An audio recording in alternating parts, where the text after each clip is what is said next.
So in this lecture, we're going to look at formal syntactic features. So what exactly are formal syntactic features? So syntactic features comes from the subsystem syntax, which means the sentence structures. So here, we're looking at formal sentence structures used in formal texts and contexts. Generally speaking, there are 5 main formal syntactic features which I urge you to use in your responses. Number 1 is complex sentences. Number 2 is compound complex sentences. Number 3 is passives and also agentless passives. Number 4 is 4 types of sentence types. And number 5 is nominalizations and conversions. So now we're going to talk about complex sentences. So complex sentences are sentences that are joined together with a subordinating conjunction. Okay, if that didn't make sense, then no worries at all. These sentences are formal as they convey as much information as possible in only one complete sentence. Consider the following example.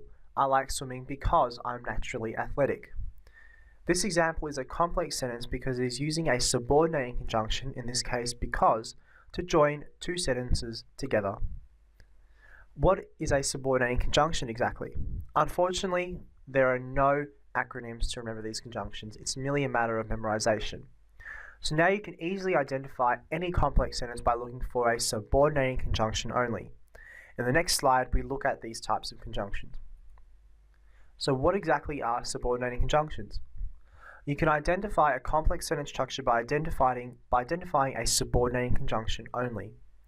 Generally speaking, complex sentences are features of formal language and texts. So examples of subordinating conjunctions include after, as, before, because, if, that, though, when, wherever, and while, and so forth.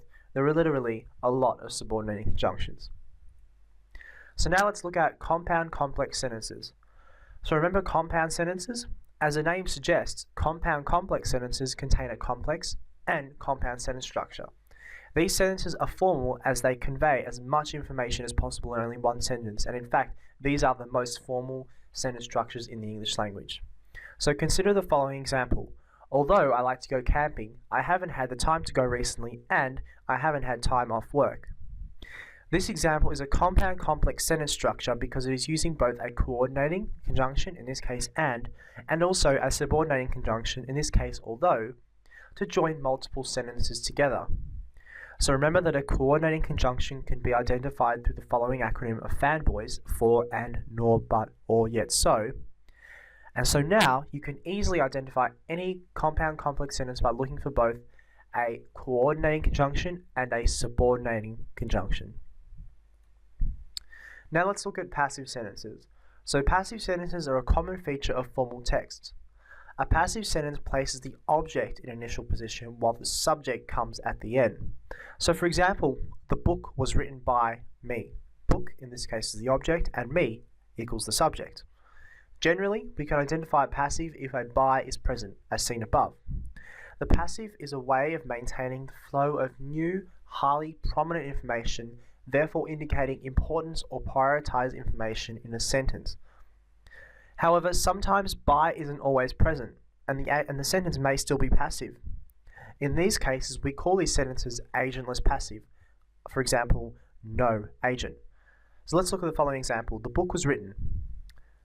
In this example, the subject has been omitted. Sometimes the agentless passive is used, in the example above, as the agent's identity is irrelevant or is unimportant, or they may not want to be included at all. We use the agentless passive all the time. Consider a young child who may have broken a window and then says, "Mum, the window is broken." The window was broken by who? The child failed to mention that it was him who broke the window, so he used the agentless passive to remove himself from the sentence and not include himself. So in this case, the agentless passive has a variety of functions. For example, it may not be irrelevant, or they may not want to be purposely included in the sentence. Now let's look at sentence types. So in the English language, there are 4 sentence types: declarative, imperative, interrogative, and exclamative. So firstly, let's look at declarative. So declarative sentence types are literally statements. They are the most common in the English language and are the most common in formal texts. For example, I wrote a book. That's a statement. The next one is imperative. Imperative sentence types are literally commands. Do this, do that, eat this, eat that. For example, go to bed now is a command, it's an imperative. Next one is interrogative. Interrogative sentence types are literally question sentences. Can we go now? And lastly, exclamative. Exclamatives are exclaimed sentences, often exerting emotion. For example, I hate waking up early. And these are actually more common in informal text than in formal texts. Now let's look at nominalizations and conversions. So a nominalization is when a verb is converted into a noun. This is a general feature of formal text. For example, consider the word stabilize to the noun stabilization. In this case, stabilize has been nominalized into stabilization. Which one sounds more formal?